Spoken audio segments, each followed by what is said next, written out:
Waktu itu aku masih kelas 3 SD. Umur yang seharusnya hanya mengenal bau buku tulis baru dan suara lonceng istirahat. Tapi pagi itu, ada sesuatu yang lain. Rumahku berada di pinggir kampung. Di belakangnya ada halaman luas yang jarang terurus. Tanahnya lembab, ditumbuhi pohon mangga tua, pohon jambu, dan satu pohon pisang yang daunnya selalu berderak meski tak ada angin. Di tengah halaman itu berdiri sumur tua. Bibirnya dilapisi semen kasar yang mulai retak. Katanya sumur itu sudah ada sejak zaman kakek buyut. Airnya jernih, tapi terlalu dingin, lebih dingin dari seharusnya.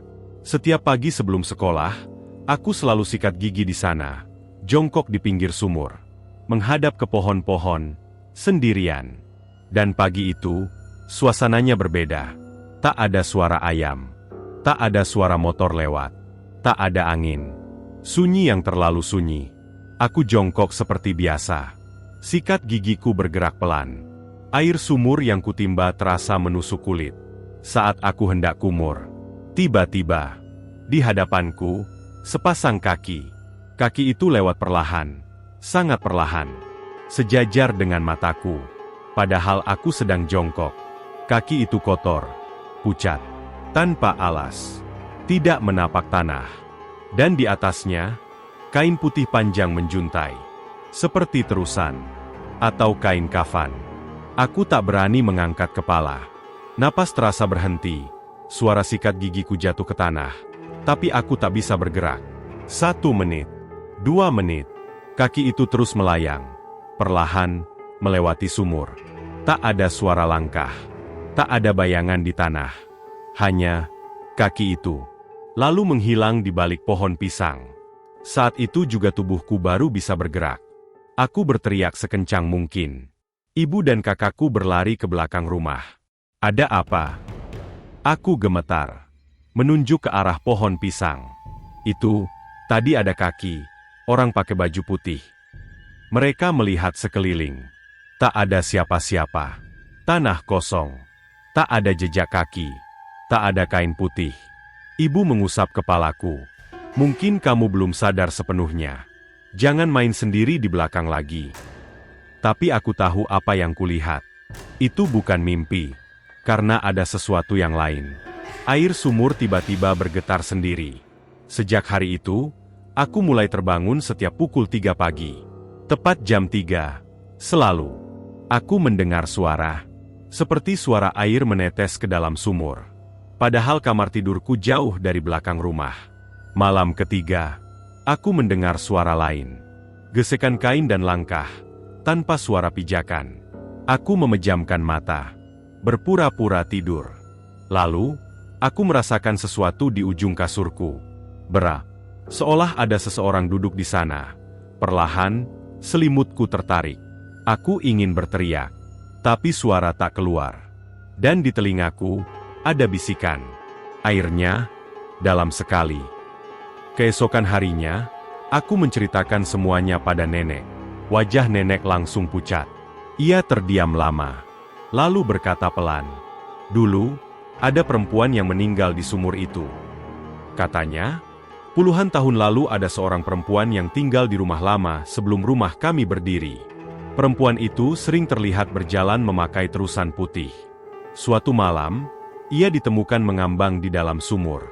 Tak ada yang tahu apakah ia jatuh atau menceburkan diri.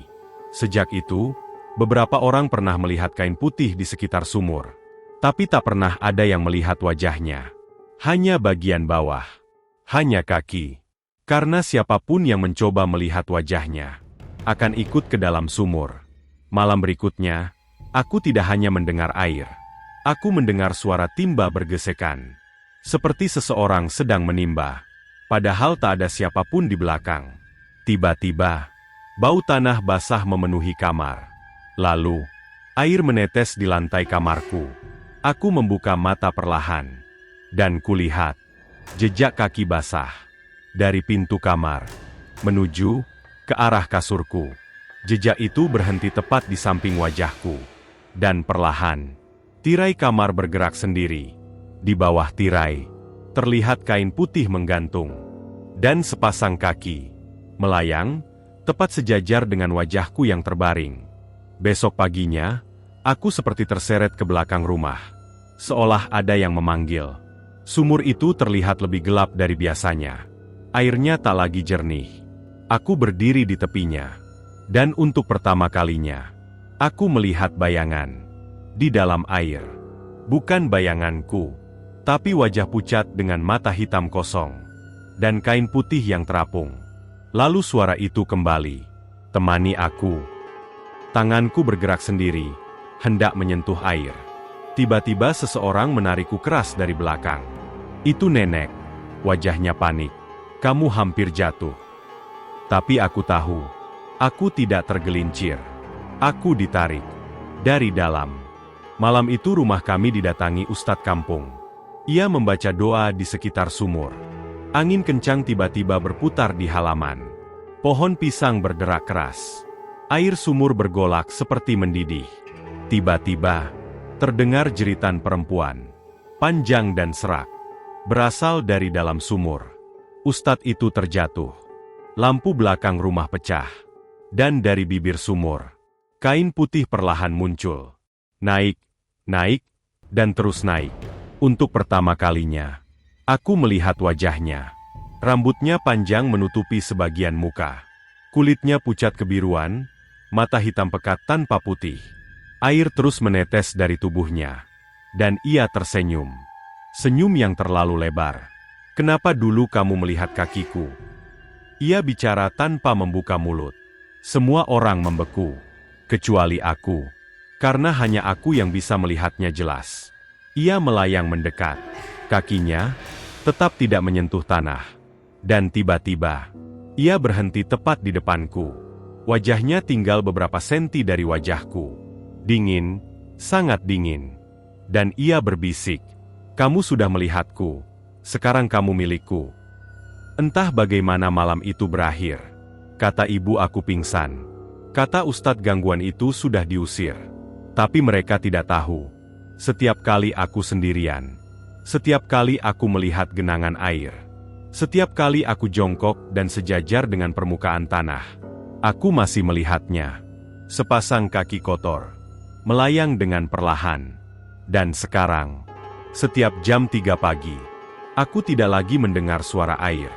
Karena suara itu sudah ada di dalam kepalaku. Seperti seseorang yang masih menimba dari dalam sumur. Dan mungkin, suatu hari nanti, jika kamu berdiri terlalu dekat dengan sumur tua, dan kamu jongkok, sejajar dengan permukaan tanah, kamu juga akan melihatnya. Bagian bawahnya saja. Karena jika kamu mencoba melihat wajahnya, ia akan memastikan, kamu tidak pernah bisa melihat apapun lagi.